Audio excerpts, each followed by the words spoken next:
जय श्री राम प्यारे। आज हम हमारे इस वीडियो में जानेंगे कि भगवान श्री कृष्ण का जन्म कब हुआ था। तो आइए जानते हैं। भगवान श्री कृष्ण का जो जन्म है, हमारे पुराणों की मानी जाए प्यारे, तो भगवान श्री कृष्ण का जन्म आज से लगभग 5190 वर्ष पहले मथुरा में हुआ था। भगवान श्री कृष्ण का तब जन्म हुआ था। उस दिन माना जाता है कि तिथि अष्टमी और रात्रि के 12 बजे हुआ था। कृष्ण पक्ष और भाद्र मास की अष्टमी को भगवान श्री कृष्ण का जन्म हुआ था। और भगवान श्री कृष्ण ने द्वापर युग में अवतार लिया था और भगवान श्री कृष्ण ने कंस का वध किया था। और भगवान श्री कृष्ण ने व्यक्ति को धर्म, कर्म, दान और मोक्ष का ज्ञान दिया था। भगवान श्री कृष्ण हमारे जीवन के वो सारथी है जो हमारे समस्त जीवन को चलाने का मार्ग बताते हैं प्यारे।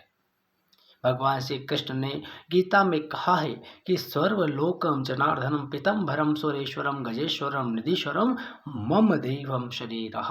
भगवान श्री कृष्ण कहते हैं कि मैं मनुष्य के हर शरीर में हूँ, मुझे कोई देखने वाला चाहिए प्यारे। जिस प्रकार माना जाए कि जल रहता है, उदाहरण के लिए माना जाए कि जल रहता है, अब वो जल हम हैंडपंप पे से लाएंगे, कुएं में से लाएंगे, या तालाब में से लाते, या समुद्र में लाते, जल वही है प्यारे।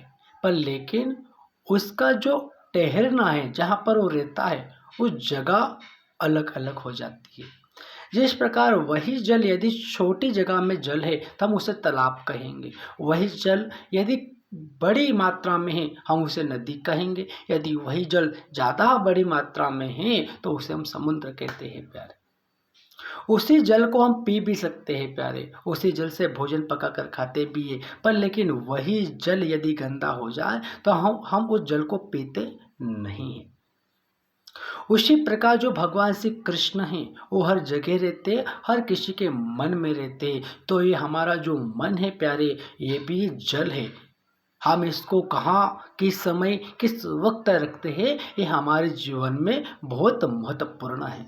ये हमारा मन एक जल के भांति यदि निर्मल और सूतल और शीतल रहता है तो इस जल में भगवान श्री कृष्ण का वास होता है और मनुष्य सदैव कर्म धर्म दान करके मोक्ष की प्राप्ति करता है, हर कार्य में विजय की प्राप्ति करता है। जिस प्रकार हम जल में गंदगी आ जाती है, जल खराब हो जाता है, तो फिर उस जल पीने योग्य नहीं रहता है।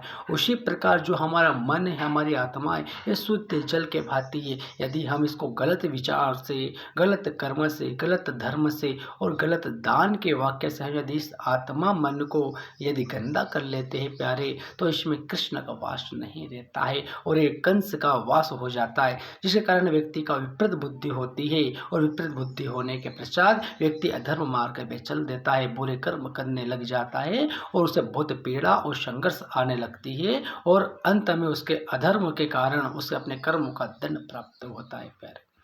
तो प्यारे, भगवान श्री कृष्ण ने कहा था अर्जुन की, हे अर्जुन, मैं तुम्हारे हृदय और आत्मा में सदैव विराजमान हूँ। तो हे प्यारे, मैं आप सभी से निवेदन करता हूँ कि अपनी आत्मा, अपने मन और अपने हृदय को कभी अपवित्र ना होने दे, इसमें सदैव कृष्ण का वास करें। और हमारे सनातन धर्म से जुड़ने के लिए और सनातन धर्म की बातें जानने के लिए हमारे चैनल को अवश्य सब्सक्राइब करें। जय श्री राम।